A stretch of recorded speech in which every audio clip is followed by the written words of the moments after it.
Hello friends, एक बार फिर से स्वागत है आपका हमारे चैनल अनलिमिटेड स्टोरी पर। दोस्तों, आज की कहानी है साजिश पार्ट थर्ड। तो अब तक आपने सुना कि डिटेक्टिव अविनाश सुबोध ठाकुर की पत्नी रीमा ठाकुर से मिलने उसके मुंबई वाले घर जाता है और उससे पूछता है कि आपके पति कहाँ हैं। तो चलिए सुनते हैं उसके आगे की कहानी। ये सवाल सुनकर रीमा ने कहा, जहाँ तक मुझे याद है 7 जून से लेकर 11 जून तक मेरी पति से बात हुई थी। हाँ, उसके बाद नहीं हुई है। वह इस समय कहाँ गए हैं यह मुझे नहीं पता है। मैं भी पिछले 2-3 दिनों से उनको फ़ोन पर ट्राई कर रही हूँ, लेकिन उनका मोबाइल स्विच ऑफ आ रहा है। तो इस पे डिटेक्टिव अविनाश ने कहा, लेकिन मुझे तो आपके चेहरे पे कोई चिंता नज़र नहीं आती। रीमा ने कहा, देखिए, मेरे पति और मेरी एकदम नहीं बनती है। मुझे तो उनके सराय रानी फार्म हाउस गए हुए भी 6 महीने से ऊपर हो गए हैं। ना तो वो मुझसे कुछ खास मतलब रखते हैं और ना मैं उनसे कुछ खास मतलब रखती हूँ। तो अविनाश ने पूछा, 7 जून से 11 जून तक आपकी आपके पति से क्या बात हो रही थी? रीमा ने कहा, वो मुझे तलाक देना चाहते हैं। तो अविनाश ने पूछा, तो क्या आप तलाक नहीं देना चाहती? रीमा ने कहा, तलाक से मिलने वाली रकम देने के लिए वो मुझे तैयार नहीं है। इन सब बातों को लेकर मैं काफ़ी अपसेट थी। मैं ऑफिस भी नहीं गई थी। मैं अपने घर पर ही थी। आप चाहे तो पता कर सकते हैं। तो डिटेक्टिव अविनाश ने पूछा, तो बताइए, आपके हस्बैंड का किसी और औरत के साथ चक्कर है क्या? रीमा ने कहा, मुझे नहीं पता और मैं जानना भी नहीं चाहती। फिर अविनाश ने पूछा, आप क्या नौकरी करती है? रीमा ने कहा, मैं एक सिविल इंजीनियर हूँ। एक आखिरी सवाल, आपके देवर से हमारी बात हुई थी। वो आपकी बड़ी तारीफ कर रहा था, अविनाश ने कहा। तो इस पर रीमा ने कहा, सुशांत ठाकुर एक बहुत ही अच्छा आदमी है। वो जब भी किसी बिजनेस के सिलसिले में मुंबई आता है तो मुझसे मिलकर ज़रूर जाता है। वो अपने भाई जैसा नहीं है। वो बहुत ही शांत और अंडरस्टैंडिंग है। इस पर डिटेक्टिव अविनाश ने कहा, देखिए रीमा जी, ये एक पुलिस केस है। इसमें आप कुछ भी छुपाने की कोशिश मत कीजिएगा। ये मेरा विजिटिंग कार्ड रख लीजिए। रानू और सुबोध के बारे में आपको कोई भी जानकारी मिले तो मुझे इस नंबर पर फ़ोन कीजिएगा। और यदि मुझे आपकी ज़रूरत हुई तो आपको आज़म नगर आना ही होगा। तो ठीक है, अब मैं चलता हूँ। इतना कहकर अविनाश चला जाता है। लेकिन कुछ ही समय बाद वो वापस लौट कर आता है और बोलता है कि माफ़ कीजिएगा रीमा जी, मुझे आपके पति के फार्म हाउस की चाबी चाहिए थी। वो क्या है ना कि फार्म हाउस लॉक है और मैं पुलिस के साथ वहाँ की तलाशी लेना चाहता हूँ। तो रीमा ने कहा, हाँ हाँ, क्यों नहीं, पर आप मुझे ये चाबी वापस कर दीजिएगा। चाबी देने के लिए बहुत बहुत धन्यवाद। फार्म हाउस की चाबी लेकर अविनाश और राजू वापस आजम नगर के लिए चल देते हैं। रास्ते में रुककर वो एक जगह खाना खाते हैं। खाना खाने के दौरान राजू अविनाश से पूछता है, सर कहाँ से शुरुआत करें? यहाँ तो कुछ भी पता नहीं लग रहा है। तो अविनाश ने कहा, राजू एक काम करो, कल सुबह टेलीकॉम ऑफिस से सुबोध, सुशांत, रानू और रानू के दोस्त साहिल और सुशांत की बीवी रीमा का करीब पिछले 1 महीने का कॉल रिकॉर्ड निकलवाना। लगता है अब इसी से कुछ पता चलेगा। इसके बाद वो दोबारा आजम नगर के लिए रवाना हो जाते हैं। दूसरे दिन यानी 15 जून को करीब दोपहर के बाद राजू को सबके कॉल रिकॉर्ड्स मिल गए। एजेंसी में बैठकर अविनाश, बेबी और राजू ने मिलकर सारे कॉल रिकॉर्ड का अध्ययन किया। राजू ने अविनाश से कहा, 7 जून से 11 जून तक रीमा की सुबोध से बातचीत हुई है और सुबोध के नंबर पर एक कॉल और आया है और 11 जून के बाद सुबोध को किसी से कोई बात नहीं हुई। मुझे लगता है उसका फ़ोन तभी से बंद है क्योंकि 11 जून के बाद सुबोध के फ़ोन पर कोई कॉल नहीं है। रानू का भी कॉल रिकॉर्ड बिल्कुल क्लियर है। इसका मतलब राजू, रीमा सही बोल रही है। लेकिन सर, एक खास बात है, 7 जून से 11 जून तक रीमा और सुबोध में आपस में बातचीत हुई है, पर रानू की सुबोध से एक बार भी बात नहीं हुई है। तब तक बेबी ने कहा, हो सकता है 7 जून से 11 जून के दौरान सुबोध को कभी ज़रूरत ही नहीं महसूस हुई हो रानू से बात करने की।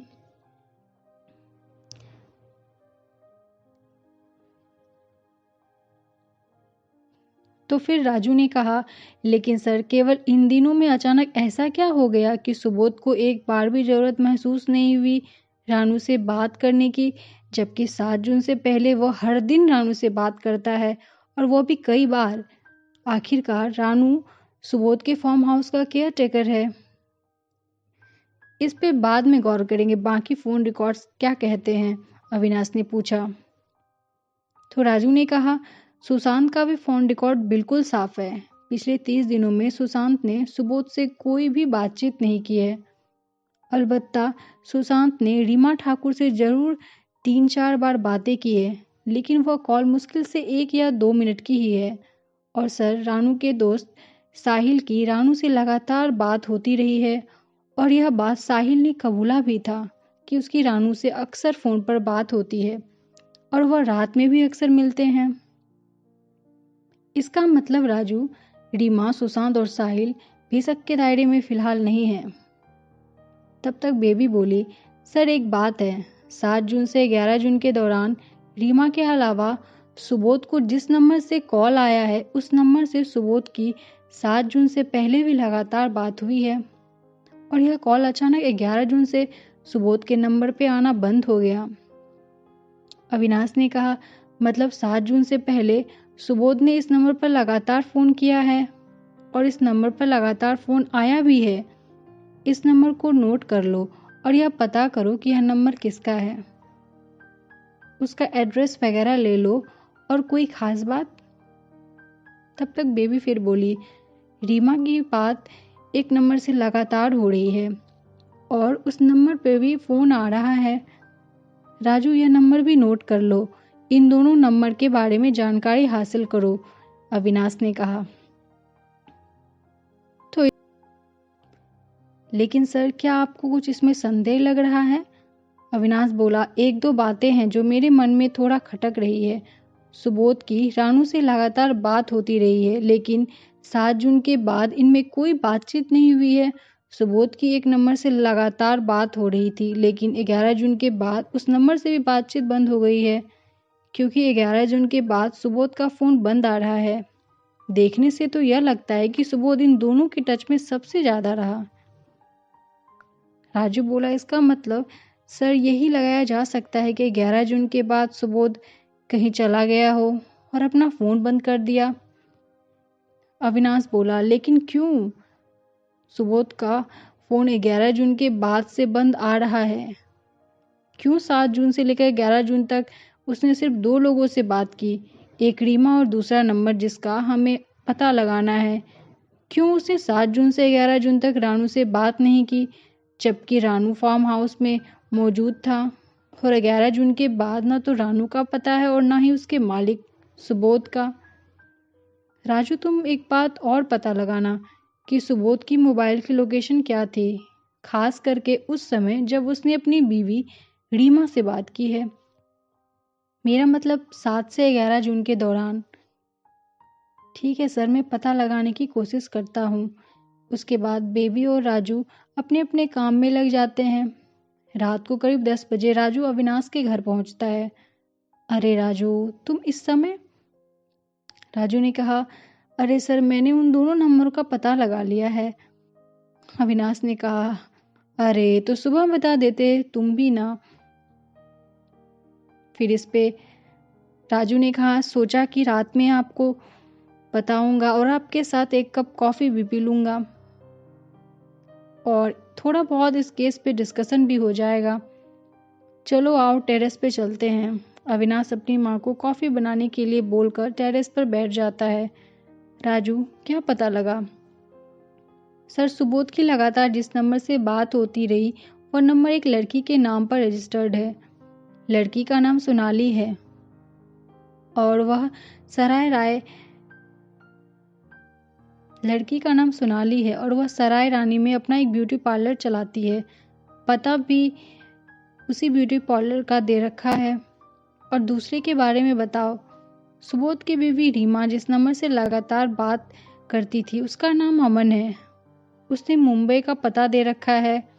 जिस समय सुबोध की अपनी पत्नी रीमा से बातचीत होती रही है, मेरा मतलब है 7 जून से 11 जून तक, उसके मोबाइल की लोकेशन उसके फार्म हाउस के आसपास की लोकेशन है। अविनाश ने कहा, इसका मतलब 11 जून के बाद से रानू और उसका मालिक सुबोध एक साथ गायब हैं। सर, मुझे तो इस केस में कोई दम नजर नहीं आ रहा है। रानू और उसका मालिक सुबोध कहीं घूमने गए होंगे और थोड़े दिनों में वापस आ जाएंगे। हम बेकार में अपना और पुलिस दोनों का समय नष्ट कर रहे हैं। मुझे सुबोध की चिंता नहीं है, मुझे चिंता हो रही है रानू की और उसकी विधवा माँ की। रानू बहुत ही सिंसियर लड़का है। यह बात उसकी माँ भी बोल रही थी और उसका दोस्त भी बोल रहा था। तो सर, आपको क्या लगता है आगे क्या करना चाहिए? चलो एक बार सराय रानी चलकर पूछताछ कर लेते हैं। हमें जल्दी ही कुछ करना होगा। राजू कॉफ़ी पीकर अपने घर चला जाता है। दूसरे दिन करीब 10 बजे अविनाश और राजू सराय राय पहुंचते हैं। सबसे पहले वह रानू के दोस्त साहिल को मुलाकात के लिए बुलाते हैं। अविनाश साहिल से कहता है, क्या तुम्हारे दोस्त का कुछ पता चला? उसके बारे में कोई खबर मिली? सर, मुझे तो पता नहीं चला। दोस्त के गायब होने में दोस्त का ही हाथ होता है, ऐसा अक्सर देखा गया है। नहीं सर, आप मेरा विश्वास मानिए, मेरा इसमें कोई हाथ नहीं है। रानू मेरा बहुत ही अच्छा फ्रेंड था क्या मतलब? क्या तुम्हें विश्वास है कि वह इस दुनिया में नहीं है? अरे नहीं सर, ऐसा मत बोलिए। वो तो मेरी ज़बान से फिसल गया था। सच्चाई ज़बान से निकल ही जाती है। वैसे तुम चाहो तो हम पुलिस को मौका दे सकते हैं। तुमसे वो अपने ढंग से कबूल करवा लेगी, क्योंकि अभी तक पुलिस को भी कोई क्लू नहीं मिला है और अब तक मुझे भी कोई क्लू नहीं मिला है।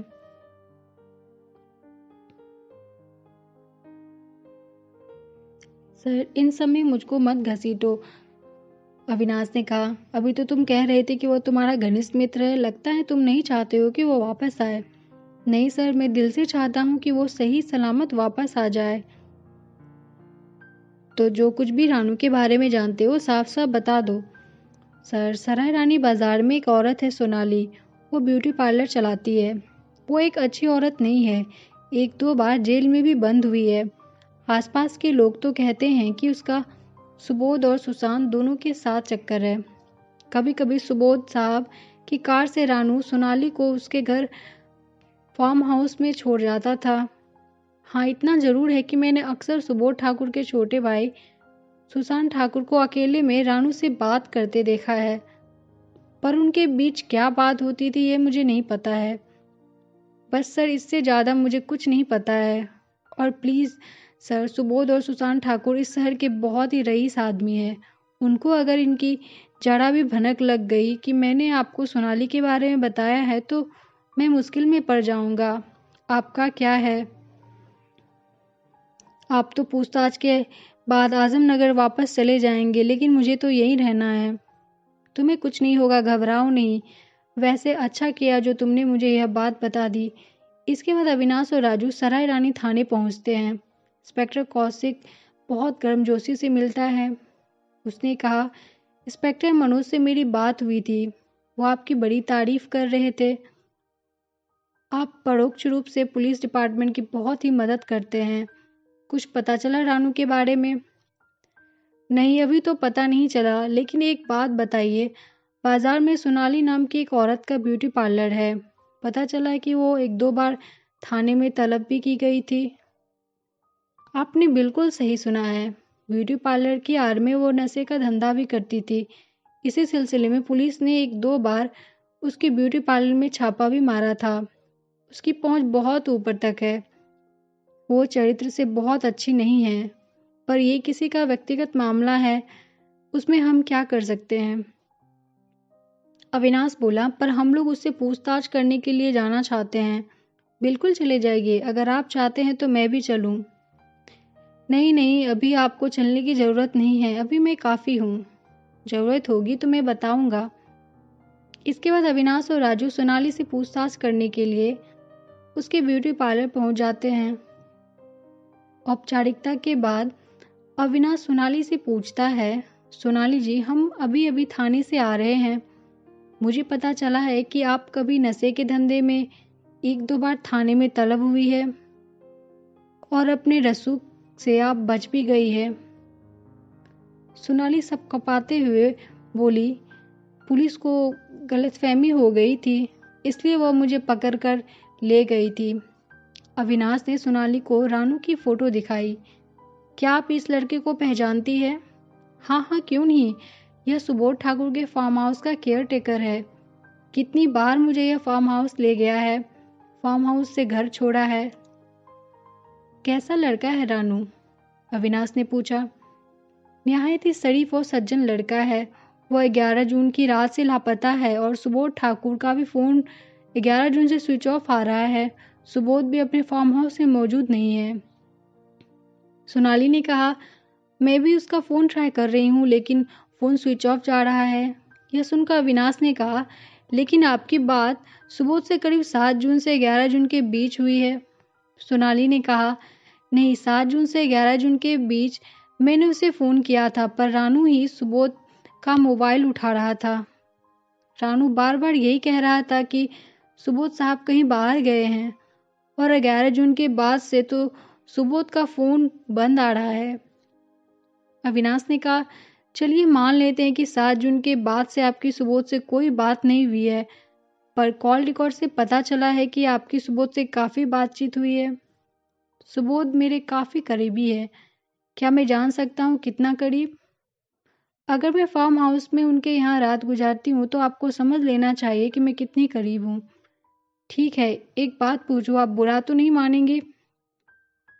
पूछिए। वैसे भी मुझे कुछ बुरा नहीं लगता, लोगों को मुझसे दिक्कत होती है। सुना है रात तो आप उनके छोटे भाई सुशांत ठाकुर के साथ भी गुजारती है। सुशांत से पहले मेरा संबंध था, लेकिन बाद में मेरा संबंध टूट गया। कोई खास वजह? उन्होंने सुबोध के खिलाफ केस कर रखा है। मुझे यह बात बिल्कुल पसंद नहीं है। मैंने उनसे मेल जोल कम कर दिया है। ऐसा नहीं है कि मेरी उससे बातचीत नहीं है। ठीक है सोनाली जी, पुलिस आप पर नज़र रखे हुए है। अब मैं चलता हूँ। मुझे पता है पुलिस कहाँ नज़र रखती है। इसके बाद अविनाश और राजू अपनी एजेंसी वापस चले जाते हैं। आते ही बेबी ने पूछा, क्या हुआ सर, कोई सफलता मिली? अभी तो हमने सिर्फ पूछताछ की है। मुझे रानू के गायब होने की कोई वजह समझ में नहीं आ रही है। अभी तक रानू नहीं मिल रहा है और अब यह सुबोध भी नहीं मिल रहा है। सुबोध की ना तो अपने भाई से पटती है और ना ही उसकी वाइफ से उसकी पटती है। शायद इसलिए किसी ने उसकी मिसिंग रिपोर्ट भी नहीं लिखवाई है। कहाँ से शुरुआत की जाए यह पता ही नहीं चल रहा है।